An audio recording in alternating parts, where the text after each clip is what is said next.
அண்ணன் போஸ்ட்ல அதிமுக வந்துடும். ஒரு ஆள் கேட்கறதே கிடையாது. எவ்வளவு பணம் வந்துச்சு, எவ்வளவு பணம் வந்துச்சு, இன்னும் வராம இருக்காங்க. என்ன பண்றாங்க? ஆனா இறப்பா வரும் பார்த்துக்கலாம். நீங்க மாவட்டத்தில் என்ன கிழிக்கிறீங்க? நீங்க அதை வீட்டை வித்து காட்டை வித்து கொடுத்தா என்ன, அப்புறம் வந்தா வாங்கிக்கங்க. ஏப்பா வேட்பாளர் எங்கே வெளியிருந்து வந்திருக்காருப்பா பார்க்கலாம். அப்புறம் ஏன் வேட்பாளரை போட்டீங்க? நட்டதுல கையில தீ கட்டிட்டு கேசுவாங்க. சரி பார்த்துக்கோப்பான்னு. இப்படி ஒரு கொடுமை. அந்த கீழே இருக்கிற கிடைக்க அந்த பூத்தில் இருக்கிறவங்களுக்கு அந்த கஷ்டம் தெரியும். நீங்க இந்த 9 பேர் இப்போ போட்டிருக்கிறது அருமையான செய்தி. இந்தியாவில் எந்த கட்சிக்காரும் செய்யல. சும்மா ரீல் விடுவாங்க. அதுக்காக தான் தம்பி தங்கமணி அவர்கள் எங்களை எல்லாம் போட்டு கள ஆய்வு செய்யணும். எங்க களத்தில் என்ன இருக்குது? இங்க சிமெண்ட் போட்டு வச்சிருக்கு, என்ன இருக்கு? அதான் இங்கதான் அமைச்சர்களாக உட்காந்துருக்கீங்க, மாவட்டத்தெல்லாம் உட்காந்துருக்கீங்க. உங்கள்கிட்ட கணக்கு கேட்டால் நீங்க எங்கள்கிட்ட கேட்பீங்க கணக்கு. எனவே இந்த கள ஆய்வுங்கிறது உங்களை உற்சாகப்படுத்துறது, ஊக்கப்படுத்துறது. அதுல நீங்க தயவு செஞ்சு இந்த 9 பேர் லேடிஸ் 3 பேர் போட்டிருக்காரு. இந்த கணக்கெல்லாம் பரஞ்சோதி சொன்னார். கபார் ஒப்பிச்சார் மின்னல் வேகத்தில். அதை செயலில் காமிச்சு அந்த சகோதரிகள் ஒரு 1000 ஓட்டுக்கு 100 ஓட்டுக்கு ஒரு ஆளுங்க 1000 தானே ஒரு பூத்துக்கு வரும். அதுக்கு மேலே கிடையாது. நம்ம 9 பேர் போடுறோம். கரெக்டாக 100 ஓட்டு பிரிச்சுக்குங்க.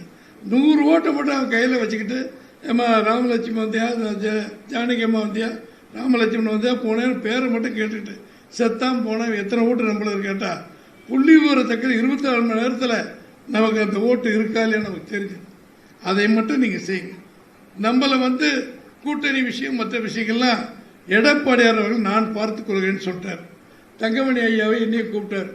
நீங்க போய் பெருசா பேட்டியெல்லாம் கொடுத்து கூட்டணியை கடுத்து விடாதீங்க. நாங்க என்ன எடுக்க போறோம்? கூட்டணி வந்தா நல்லதுக்கு. நீ எவனையா திட்டிட்டு வந்துருவீங்க, அவன் கோவிச்சுக்கிறாங்க. அப்பதான் பேசிக்கிட்டு வந்திருக்க. இதை உங்களால் போய் இப்படி பேசிட்டாரு அப்படிம்பாங்க. அண்ணா கொஞ்சம் பார்த்துக்கணும். அவரு கையெடுத்து கும்பிடுறாரு. இது ஏக வம்பு.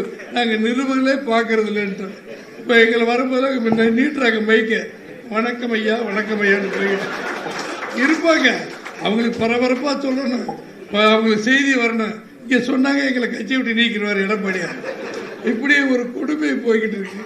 ஏன் இதெல்லாம் சொல்றேன்னு சொன்னா, ஒரு பொறுப்புகள், ஒரு நம்முடைய கூட்டணி வரணும்னு சொன்னா அதுக்கு நிறைய வேதனைகள் இருக்காரு. எவன் வந்தாலும் சும்மா வரான். 220 சீட்டு கொடுங்க, ஒரு 50 கோடி கையில கொடுத்துருங்க, 100 கோடி கொடுங்க, விலையை நம்ம 7 நெல்லு அரிசி விற்கிற மாதிரி பேசுறாங்க. எங்க போறது? அது ஸ்டாலின் அடிச்சு கொள்ளையடிச்சு வச்சிருக்காரு. அவர் பேசின உடனே பொட்டியை தூக்கி கொடுத்துறாரு. அவர் மகராஜை கொடுக்கறது சரியா, பின்ன போய் வாங்கிக்கங்கன்னு போனாங்க. ஜெயிக்க முடியாதுங்க. இப்ப மார்க்கெட் உங்களுக்கு ஓடிக்கிட்டு இருக்கீங்க. இப்போ அதிமுக மார்க்கெட் போய்கிட்டு இருக்கு. எடப்பாடியாருக்கு தான் மக்கள் பேசிட்டு இருக்காங்கன்னு சொல்லி அந்த கட்சி தலைவர் சொல்றாங்க. ஏன் தலைவரை கொஞ்சம் ரூபாயை குறைச்சிக்கிட்டா என்ன, இதை வச்சுதான் நாங்க பிசினஸே நடத்தினோம் அப்படிங்கிற இப்படி ஓடிக்கிட்டு இருக்கு. அந்த கொடுமையில இப்ப எடப்பாடியார் மாட்டிக்கிட்டு இருக்காரு.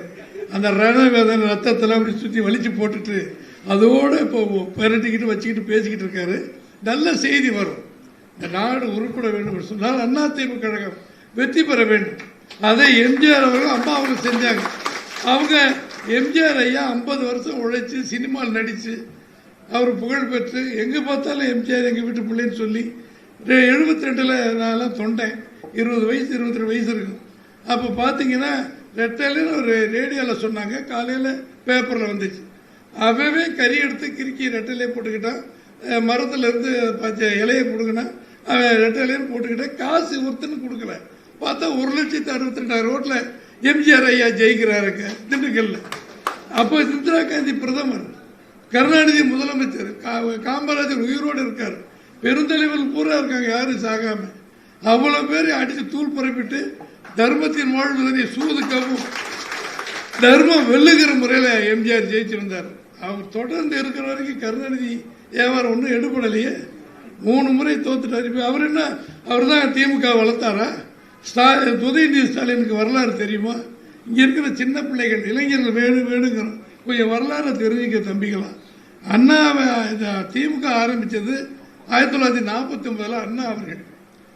நாவலர் நெடுஞ்செழியன், ஈவி கே சம்பத்து, மதியழகன், சிபி சிற்றரசு, இன்னொருத்தர். கருணாநிதி அப்ப இல்ல.